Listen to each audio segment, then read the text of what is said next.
నమస్తే. నేను మీ తేజ.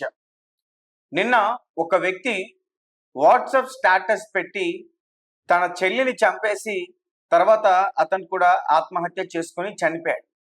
అయితే వాట్సాప్ స్టేటస్‌లో అతని భార్యను కూడా ముందే చంపేశానంటూ కూడా దాని గురించి వివరించి మరి తర్వాత అతను చనిపోయాడు. ఇదంతా కూడా ఉత్తరప్రదేశ్ లక్నో ప్రాంతంలో జరిగింది. అసలు ఏం జరిగింది అనే దాని గురించి నేను క్లియర్‌గా చెప్పే ప్రయత్నం చేస్తాను. అతని పేరు మానస్ వాజ్పేయి. అతను ఒక ఎస్‌బీఐ ఉద్యోగి. నెలకి జీతం బాగుంటుంది, హ్యాపీ లైఫ్, తను కోరుకున్న అన్నీ కూడా వస్తాయి. కానీ మనశ్శాంతి లేదు అతనికి. సో డబ్బులు పెట్టి కూడా మనశ్శాంతిని ఎవరు కొనుక్కోలేరు. సో చాలా మంది చెప్తా ఉంటారు. ఈ కథలో కూడా నాకు అర్థమైంది. తర్వాత అతని వైఫ్ పేరు దివ్యా మిశ్రా. ఆమె కూడా బ్యాంక్ ఉద్యోగే. ఐసిఐసిఐలో ఆమె ఉద్యోగం చేస్తుంది. సో చాలా రిచ్ అనే చెప్పుకోవచ్చు. వాళ్ళకి ఉండడానికి తినడానికి ఏ ఇబ్బంది లేదు. కానీ వారికి పిల్లలు లేరు. వాళ్ళిద్దరికీ కూడా పెళ్ళయి ఆల్మోస్ట్ 12 సంవత్సరాలు అవుతుంది. కానీ వారికి పిల్లలు లేరు. సో దీంతో వారికి గత సంవత్సరం నుంచి గొడవలు జరుగుతున్నాయి. ఏయ్, నువ్వు విడాకులు తీసుకో, నువ్వేంట్రా నాకు విడాకులు ఇచ్చేది, నేనే నీకు విడాకులు ఇచ్చేస్తా అంటూ కూడా భార్య అతనితో తరచుగా గొడవ పడడం, తర్వాత ఆమె ఇంటిని వదిలి వెళ్ళిపోవటం, పుట్టింటికి వెళ్ళిపోవటం. సో ఇలాంటివన్నీ కూడా జరుగుతూ ఉన్నాయి. సో భర్తకి తన భార్య తన దగ్గర లేదు, తర్వాత నా దగ్గర లేదు, కోప్పడి వెళ్ళిపోయింది, పిల్లలు లేరు, ఇంకెవరితోనైనా ఏదైనా రిలేషన్లో ఉందా, రిలేషన్ పెట్టుకుందా, ఇటువంటి ఆలోచనలు అతనికి మొదలయ్యాయి. ఒక రకంగా చెప్పాలంటే అనుమానం. సో భర్తని తరచుగా అనుమానించడం, నువ్వు ఎక్కడ ఉన్నావు, ఎవరితో ఉన్నావు, ఎవరితో బయటకు వెళ్ళావు, ఎవరితో, ఇలా మాట్లాడేస్తారు. సో ఆమె ఇప్పటికే అతని మీద ప్రేమ లేదు, అసహించుకుంటుంది.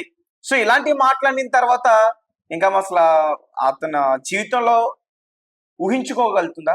ఊహించుకోదు కదా ఏ మహిళ కూడా. సో మొత్తం మీద ఇక డైవర్సే కావాలి, నువ్వు వద్దురా బాబు అని చెప్పేసి అనుకుంది. సో ఇంకెవరు ఉద్యోగంలో వారు ఉన్నారు. మానస్ వాజ్పేయి అతను హుసాడియా ప్లేస్, అక్కడ అతనికి సొంత ఇల్లుంది, అక్కడ ఉంటున్నాడు. అతనితో పాటు ఒక చెల్లి కూడా ఉంది, అతని సోదరి. ఆమె కొంచెం మానసికంగా ఇబ్బంది పడుతున్న మహిళ అంట. దీంతో అనుమానం విపరీతంగా పెరిగిపోయిన మానస్కి ఆ భార్యని ఎలా అయినా సరే చంపేయాలని చెప్పేసి డిసైడ్ అయ్యాడు. సో దీనికోసం ఒక గన్ను కొన్నాడు. ఒక గన్ను కొని గోమతి నగర్, శ్రీని గోమతి నగర్, అక్కడుంది ఐసిఐసిఐ బ్యాంక్, అక్కడికి వెళ్ళాడు. వాళ్ళ భార్యకి ఫోన్ చేశాడు, ఆమె లిఫ్ట్ చేయాల. మళ్ళీ ఫోన్ చేశాడు, లిఫ్ట్ చేయాల. మళ్ళీ చేస్తాడు, లిఫ్ట్ చేయాల. లోపలికి వెళ్ళే ప్రయత్నం చేయలేదు, ఎందుకంటే సెక్యూరిటీ సిబ్బంది అక్కడ అతన్ని పట్టుకుంటారు, ఎందుకంటే అతను దగ్గర గన్ ఉంది కాబట్టి. సో టెక్స్ట్ మెసేజ్ చేశాడు, నేను బయట ఉన్నా, బయటకు రా, నీతో ఒక 10 నిమిషాలు మాట్లాడాను. సో ఆమె వీడు లోపలికి వస్తే ఏ గందరగోళం చేస్తాడు, ఏమవుద్దాం అని చెప్పి ఆమె ఏం చేస్తుందంటే బయటకు వచ్చింది. మీరు సీసీటీవీ ఫుటేజ్ లో దృశ్యాలన్నింటిని కూడా క్లియర్ గా చూడొచ్చు. బయటకు వచ్చింది, మాట్లాడుతున్నది, నార్మల్గా మాట్లాడుతూ చిన్న ఆర్గ్యుమెంట్ అయ్యింది. సరే ఇంక ఇవన్నీ కూడా నా వల్ల కాదు, నేను వెళ్తాను అని చెప్పేసి అతన్ని తప్పించుకుని లోపలికి వస్తున్న టైంలో ఆమెను అడ్డుకుని అతను వెంట తీసుకొచ్చిన గన్ తీసి ఆమె తలపైన కాల్చాడు. స్పాట్ లో కుప్పకూలిపోయింది. 3-4 రౌండ్స్ కాల్చాడు. సో ఆ సౌండ్ విన్న అక్కడ సెక్యూరిటీ సిబ్బంది, ఇంకా అక్కడ ఉన్న కొంతమంది స్థానికులు ఆ మహిళను కాపాడడానికి ప్రయత్నించారు, దివ్యా మిశ్రాని కాపాడడానికి ప్రయత్నించాడు. కానీ అతను మళ్ళీ రౌండ్స్ చేయడంతో వారు భయపడి, మనల్ని కూడా కాలుస్తాడేమో అని భయపడి ఎవరు కూడా దగ్గరికి వెళ్ళలా. ఇదంతా కూడా సీసీటీవీ ఫుటేజ్ లో రికార్డ్ అయ్యింది. సో దాని తర్వాత అక్కడి నుంచి అతను పారిపోయాడు. అక్కడ స్థానికులు, ఆ బ్యాంకు సిబ్బంది వాళ్ళందరూ కూడా కలిసి హాస్పిటల్కి తీసుకెళ్లే ప్రయత్నం చేశారు. కానీ అప్పటికే ఆమె ప్రాణాలు వచ్చింది, ఎందుకంటే హెడ్ షాక్ తగలగానే స్పాట్ లో ప్రాణాలు పోతాయి.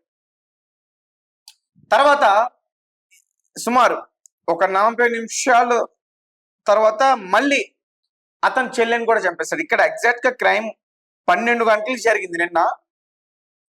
తర్వాత మళ్ళీ అతని ఇంటికి వెళ్ళేసరికి 1 గంట జరిగింది. చెల్లిని చంపేశాడు.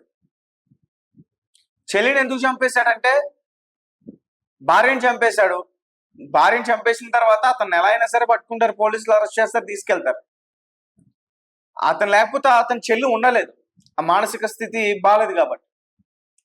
సో చెల్లి ఇబ్బంది పడుతుంది, నరకం అనుభవిస్తుంది, నాతో పాటే తీసుకెళ్ళిపోతా అంటే చంపేస్తా, నాతో పాటే చంపేస్తా. అలా అతను ఫిక్స్ అయిపోయాడు మెంటల్ గా, అంటే చావుకి తెగించేశాడు. సో ఇంటికి వెళ్ళగానే చెల్లెని కూడా చంపేశాడు. తర్వాత అతను కూడా ఆత్మహత్య చేసుకుని చనిపోయాడు. అయితే ఇది ఎలా జరిగిందంటే ఇంటికి వెళ్ళగానే ఇతనికి అప్పటికే హత్య చేసి వస్తున్నాడు ఇంటికి. సో చెమటలన్నీ కూడా పట్టేసి టెన్షన్ గా ఉన్నాడు. ఎందుకంటే ఎవరు వెనకాల వస్తున్నారు, ఎవరు పట్టుకుంటున్నారు, నన్ను పట్టుకుని చావబోతారు, భయం ఉంటుంది కదా కంపల్సరిగా. సో ఇంటికి వచ్చాడు. ఇంటికి వచ్చిన తర్వాత అక్కడ ఒక వ్యక్తి చూశాడంట, ఒక పండ్ల వ్యాపారి, రెగ్యులర్ గా మాట్లాడే వ్యక్తి. అన్న ఏమైంది, మీరు ఏదో టెన్షన్ పడుతున్నట్టున్నారు, కూర్చోండి, మంచిని తాగండి అంటే అబ్బాయి లేదు అంత బాగానే ఉంది, ఒంట్లో బాగాలేదు ఇవి అని చెప్పేసి ఇంకా అతను పట్టించుకోవాలా. లోపలికి వెళ్ళాడు, గడ పెట్టుకున్నాడు. తర్వాత హనుమాన్ చాలీసా హై వాల్యూమ్ లో పెట్టాడు, అంటే ఆ గన్ సౌండ్ ఎవరికి వినిపించకుండా. కానీ అప్పటికే వాట్సాప్ స్టేటస్ పెట్టేశాడు, వెళ్ళగానే వాట్సాప్ స్టేటస్ పెట్టేశాడు, నేను నా భార్యని చంపేశాను, నన్ను మోసం చేసింది, నేను చనిపోతున్నా, నా చెల్లెని కూడా చంపేస్తున్నా అని చెప్పి. సో హనుమాన్ చాలీసా ఎక్కువ సౌండ్ పెట్టేశాడు, చెల్లిని గన్తో షూట్ చేశాడు. దాని తర్వాత కూడా షూట్ చేసుకుని చనిపోయాడు.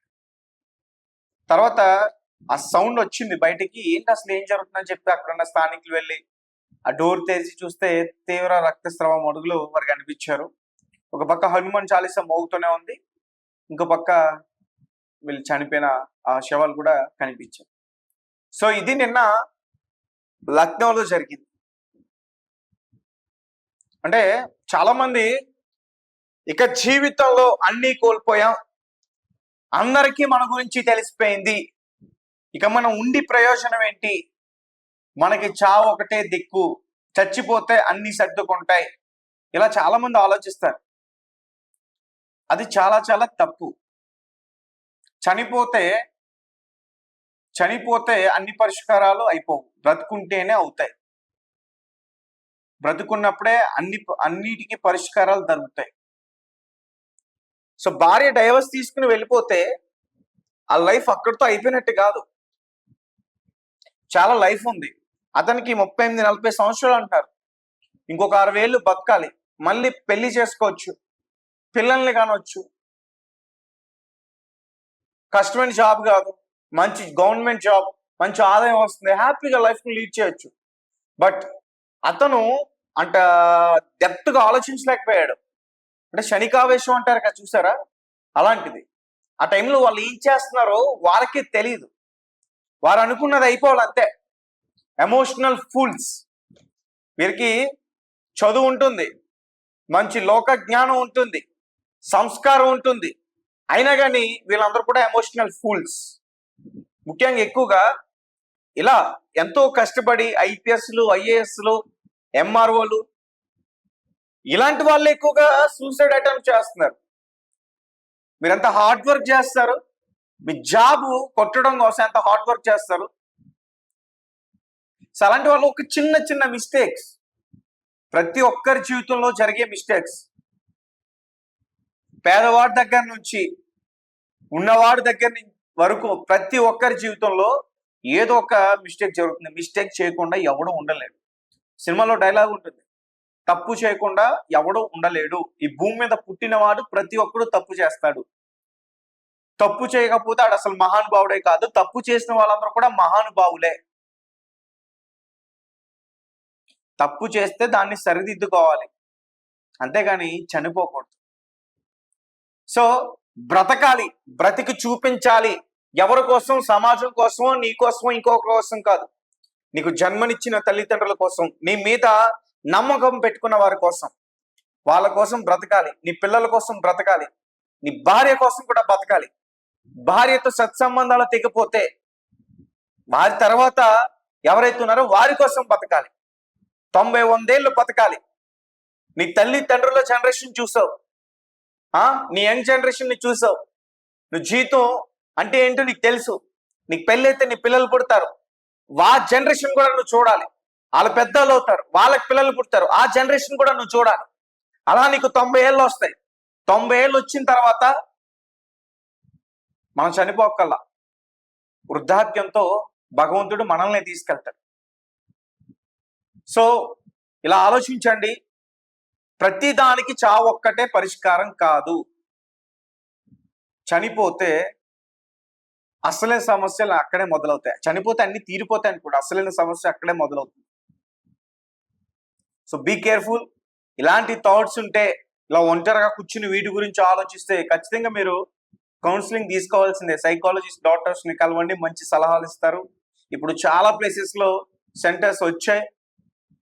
అంతేగాని చిన్న చిన్న గొడవలకి ఏది చికెన్ ముక్క పడలేదనే గొడవ, టీవీ రిమోట్ తీసుకోలేదనే గొడవ, చాలా న్యూస్ లో చూస్తే చాలా సిల్లీగా అనిపిస్తాయి.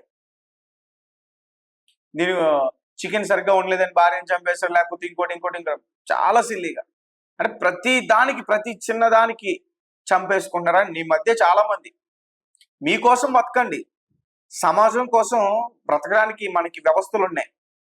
సమాజం కోసం చూసుకోవడానికి వ్యవస్థలు ఉన్నాయి. మనం ఇలా తప్పు చేసేసాం, సమాజం ఏమనుకుంటుంది, ఎన్ని నిందలేస్తుంది, సమాజంలో మన గౌరవం పోతుంది. అంటే మీకు సమాజంలో గౌరవం ముఖ్యమా, ప్రాణాలు ముఖ్యమా? దేవుడు మిమ్మల్ని ప్రాణాలతో పుట్టించాడా, గౌరవంతో పుట్టించాడా?